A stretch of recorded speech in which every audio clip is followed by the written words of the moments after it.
My father, a man whose ambition was cast in iron, always believed that a marriage was less a union of hearts and more a merger of fortunes. He'd spent his life building a business empire, and I, his only son, was the heir apparent. But to him, that wasn't enough. He wanted to secure our family's legacy for generations, and the key to that was my marriage. He'd already handpicked my future bride, Isabella, the daughter of a rival tycoon. Their union would create an unstoppable force in the industry. Isabella was everything you'd expect, poised, polished, and impeccably educated. She moved through life with the practiced grace of someone who'd never known a moment of hardship. Our dates were more like business meetings, filled with talk of market shares and strategic alliances. There was no spark, no laughter, just a polite, sterile understanding. My life felt like a pre-written script, and I was just playing a part. Every day was a cycle of boardrooms, financial reports, and dinners with people who saw me not as a person, but as a future asset. The pressure was immense. My father would often remind me, "Son, love is a luxury we can't afford. Stability is what matters. Isabella will bring us that stability." I tried to believe him. I really did. I tried to see Isabella as more than just a business partner, but my heart just wasn't in it. It felt empty, a gilded cage I was willingly walking into.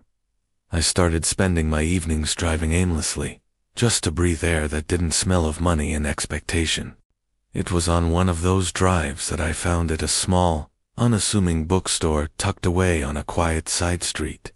The Reader's Nook. The warm light spilling from its windows felt like an invitation. I went inside, and the scent of old paper and fresh coffee was instantly calming. That's where I first saw her. Her name was Clara.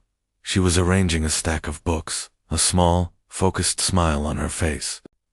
She had a smudge of ink on her cheek, and her hair was a beautiful, chaotic mess. When she looked up and our eyes met, she didn't see an heir to an empire. She just saw a guy in a bookstore. "Can I help you find something?" she asked, her voice soft and genuine. We started talking, not about business or stocks, but about books. About the worlds they held, the characters we loved, the stories that made us feel something real. For the first time in years, I felt seen. I started visiting the Reader's Nook every day.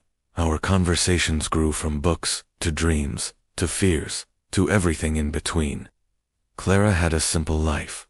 She worked at the bookstore, painted in her small apartment, and found joy in the little things: a perfect cup of tea, a beautiful sunset, a story well told. She didn't care about my family name or my bank account. She cared about my thoughts, my passions, the person I was beneath the expensive suit. With Clara, I felt alive. Laughter came easily. The world seemed brighter, more colorful. She showed me a life where happiness wasn't measured in dollars, but in moments of genuine connection.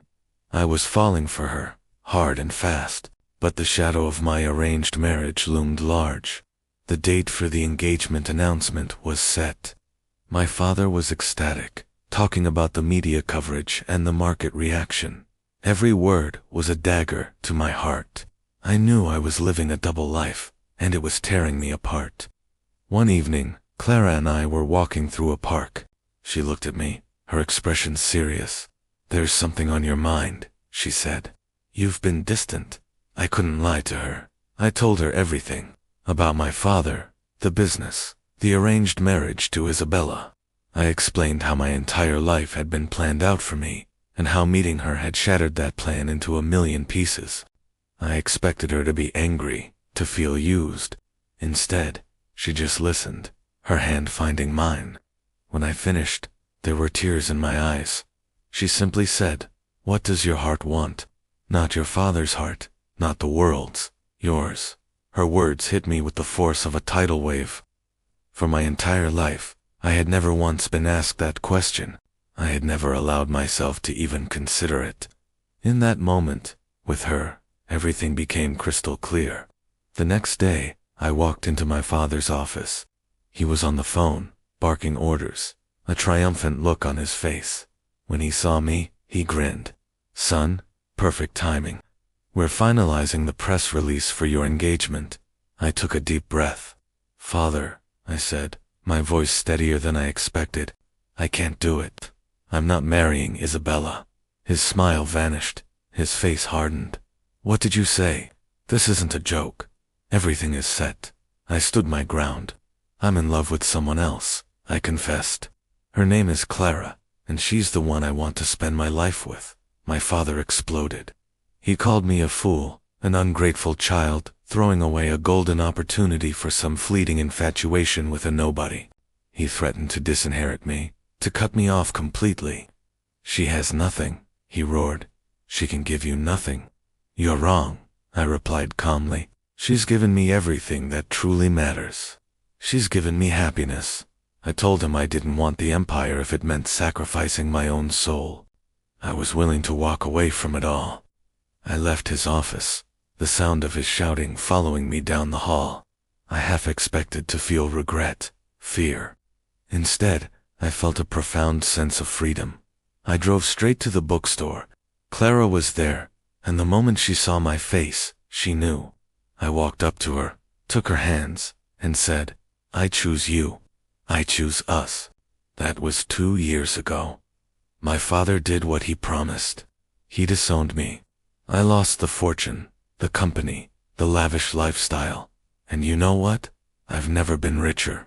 I got a simple job. We moved into a small apartment, and every day is an adventure. We bought the Reader's Nook, and now we run it together, surrounded by the stories we love. My life isn't about mergers and acquisitions anymore. It's about morning coffee with the woman I love, about recommending a good book to a stranger, about finding beauty in simplicity. My father wanted me to marry a rich match to secure a fortune, but in choosing the simple girl, the girl with ink on her cheek and a universe in her eyes, I found a wealth he could never understand. I found true love, and that's a treasure beyond any price. Thank you for watching. If this story resonated with you, please like, share, and subscribe for more.